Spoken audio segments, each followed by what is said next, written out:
ini Nur Agustina dengan NIM 18. Nama saya Ridwan Mawarda dengan NIM 34. Saya Budi Sintana Fulaini dengan NIM 38. Saya Eka Oktaviani dengan NIM 06. Saya Anita Alivia dengan NIM 02. Saya Bapak Meratu David Daus dari NIM 30. Sekian perkenalan dari kelompok kami. Selanjutnya kami akan menjabarkan materi tentang teori kepemimpinan dalam pendekatan teori perilaku. Kepemimpinan itu, kepemimpinan merupakan kemampuan yang ada di dalam diri seseorang untuk mempengaruhi orang lain agar dapat mencapai tujuan dan target yang telah ditentukan oleh sebuah perusahaan. Sedangkan pemimpin adalah orang yang mempengaruhi orang lain dengan melakukan perubahan, yaitu menjadikan potensi atau bakat yang ada di dalam diri seseorang menjadi kenyataan. Jadi di sini pemimpin harus bisa membawa perubahan bagi karyawannya yang memiliki potensi atau bakat yang terpendam untuk bisa ditunjukkan kepada masyarakat luas bahwa ia mampu menguasai bakat yang dimilikinya tersebut. Terdapat 3 pendekatan teori kepemimpinan. Yang pertama yaitu pendekatan kepemimpinan menurut sifat. Di sini keberhasilan seorang pemimpin bisa dilihat dari sifat dan kepribadian dari pemimpin tersebut. Yang kedua, pendekatan kepemimpinan berdasarkan teori perilaku. Di sini keberhasilan pemimpin bisa dilihat dari tindakan yang dilakukan oleh pemimpin tersebut. Yang ketiga yaitu kepemimpinan menurut teori kontingensi. Dalam hal ini, kemampuan pemimpin tergantung pada situasi, bahwa kemampuan pemimpin bisa dilihat dari kondisi yang tepat. Selanjutnya ada perbedaan trait dan behavior. Trait teori atau teori sifat ini berpacu kepada sifat yang dimiliki oleh seorang pemimpin. Menyimpulkan bahwa setiap pemimpin itu memiliki mental, fisik, dan kepribadian yang berbeda dengan yang bukan pemimpin. Maksud dari sifat yang berbeda di sini itu seperti kepercayaan diri yang tinggi, berintegritas, berkarisma, memiliki keberanian, dan memiliki kejelasan, ketekunan, dan juga ambisi yang tinggi. Namun, teori sifat ini mengabaikan faktor genetik kepemimpinan dan tidak yakin bahwa pemimpin itu bisa dibentuk atau dilatih. Selanjutnya ada kekurangan trait teori. Yang pertama ini tidak dapat meramalkan perilaku individu pada masa depan. Contohnya seperti orang yang introvert itu kan pendiam dan terkesan memiliki pribadi yang tenang. Namun di suatu keadaan mereka juga bisa berubah menjadi seorang extrovert. Dan begitu juga sebaliknya, seorang extrovert juga bisa menjadi seorang yang pendiam di suatu kondisi tertentu. Yang kedua, kurangnya penjelasan tentang perkembangan dan perubahan kepribadian. Pada maksudnya adalah para penguji yang melakukan pengujian tentang kepribadian ini merasa teori ini itu tidak berhasil ketika diterapkan, tidak mempengaruhi prestasi, produktivitas, keputusan kerja. Jadi teori ini hanya berfokus pada sifat ketuanya saja. Yang ketiga, tidak mempertimbangkan konteks dan situasi, sama seperti yang pertama bahwa seorang introvert akan berubah menjadi extrovert dan begitu juga sebaliknya.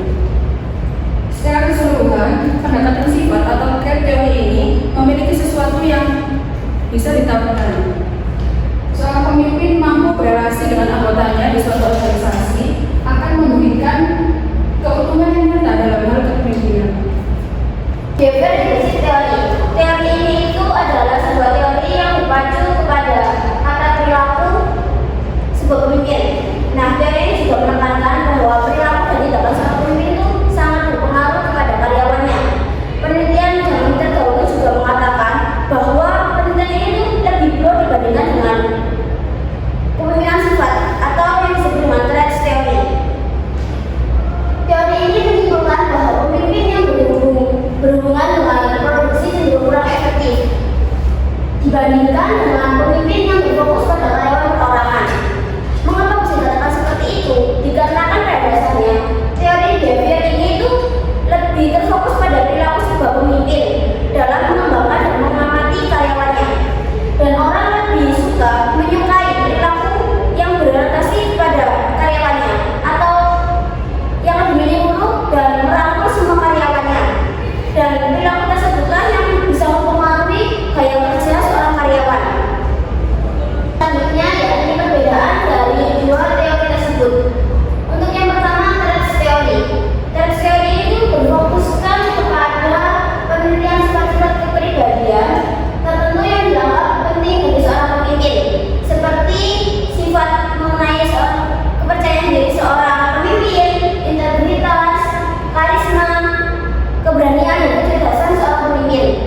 Behavior ini itu berfokus pada perilaku seorang pemimpin, bukan sifat-sifat seperti Perez teori.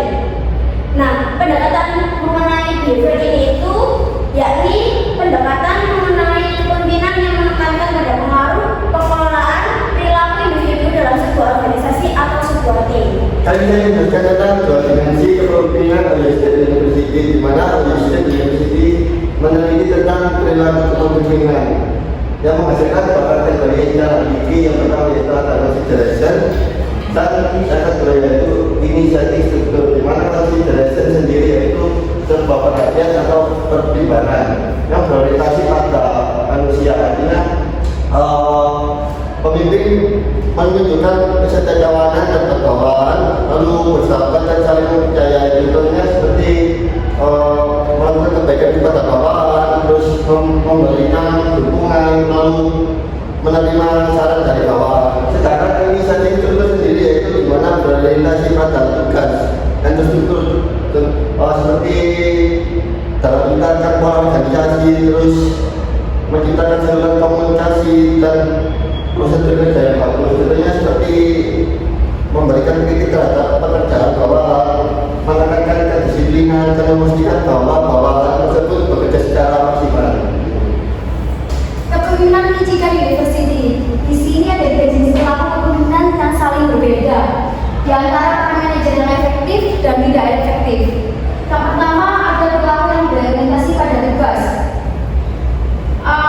Di sini yang dimaksud dari perilaku berorientasi pada tugas, yakni tindakan pemimpin yang berfokus pada penyelesaian tugas, pencapaian tujuan dan kinerja yang efektif.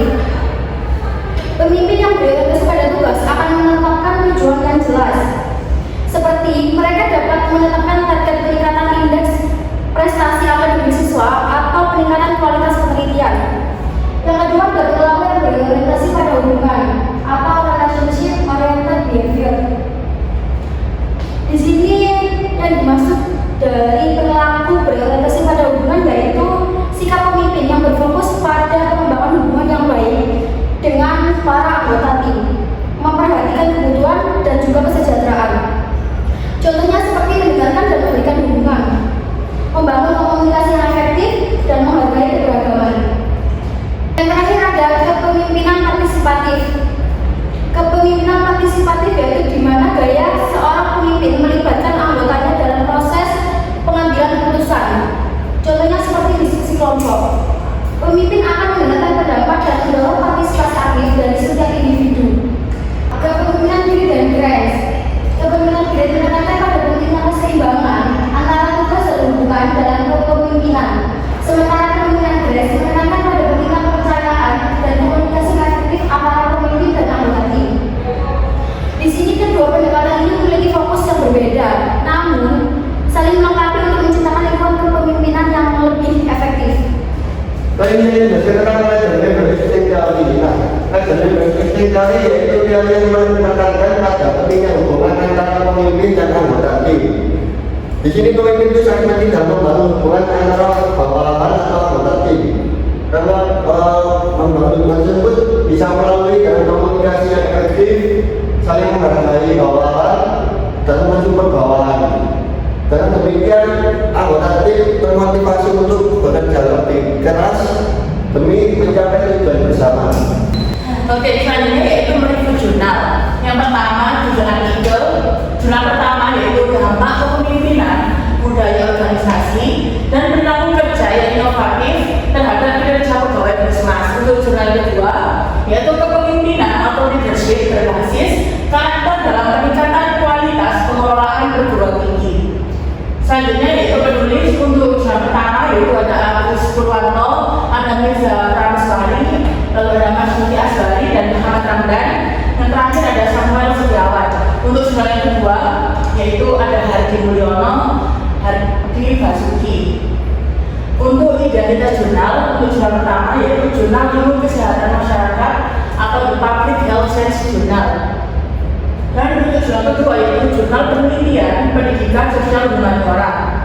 Untuk latar belakang penelitian, di era revolusi industri 4.0 pada saat ini, organisasi membutuhkan pemimpin yang lebih unggul daripada bawahan atau anggotanya.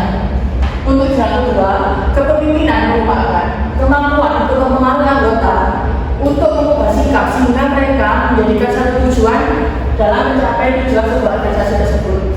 kelima, untuk tujuan penelitian, pada bulan pertama, penelitian ini bertujuan untuk mengetahui bagaimana pengaruh kepemimpinan yang transformasional dan iklim organisasi terhadap kinerja pegawai melalui perilaku kerja inovatif pada industri puskesmas. Untuk tujuan kedua, penelitian ini bertujuan untuk meningkatkan kualitas secara berkelanjutan dengan memasukkan asas otonomi sebagai gaya gerak untuk membuat sistem yang lebih dinamis. 6. Variabel penelitian untuk tujuan pertama. Variabel dalam penelitian ini terdapat dua, yaitu variabel independen, di mana kepemimpinan transformasional dan iklim organisasi. Satu variabel intervening, yaitu perilaku kerja inovatif, dan variabel independen adalah bisa kerja. Untuk tujuan kedua, variabel dalam penelitian ini yaitu kepemimpinan berbasis karakter dalam peningkatan kualitas dan pengelolaan perguruan tinggi. Untuk yang ketujuh yaitu metode penelitian. Pada jelas 1, metode yang digunakan yaitu adalah metode survei dengan melakukan pengumpulan data melalui sampel random, dan sampel ini melalui elektronik kepada populasi karyawan yang ada di puskesmas di Kabupaten Pati. Untuk tujuan kedua, teknik yang digunakan dalam penelitian ini adalah teknik analisis deskriptif kualitatif, di mana menggunakan teknik studi dokumen, yaitu dengan data yang diperoleh dari kepustakaan yang relevan. Terakhir, ke-8 yaitu hasil penelitian. Pertama, untuk jurnal 1 yaitu inovasi manajemen kepemimpinan dalam pengelolaan perguruan tinggi diintegrasikan di dalam 18 nilai bangsa. Yang untuk jurnal 2 yaitu pemimpin yang berhasil adalah mereka yang dapat menyesuaikan dirinya dalam lingkungan sekitar. Terakhir yaitu kesimpulan. Untuk jurnal pertama yaitu kepemimpinan dan gaya transformasional memberikan dampak yang positif, di mana mereka melakukan perilaku yang positif serta inovatif kepada bawahan atau anggotanya. Dengan ini dapat dikatakan bahwa semakin positif kinerja seorang pemimpin dalam suatu organisasi, maka perilaku kerja yang dihasilkan oleh setiap anggotanya akan semakin baik. Pada jurnal 2, kesimpulannya adalah kepemimpinan termasuk efektif atau tidak efektif itu sangat tergantung pada gaya kepemimpinan yang mereka terapkan pada anggota atau bawahannya. Di mana pada jurnal 2 ini mereka seorang pemimpin melakukan gaya kepemimpinan dengan kebarat-baratan, di mana kebarat dari gaya kepemimpinan itu tidak cocok dengan masyarakat kita untuk saat ini. Jadi kesimpulannya adalah pada jurnal 2 ini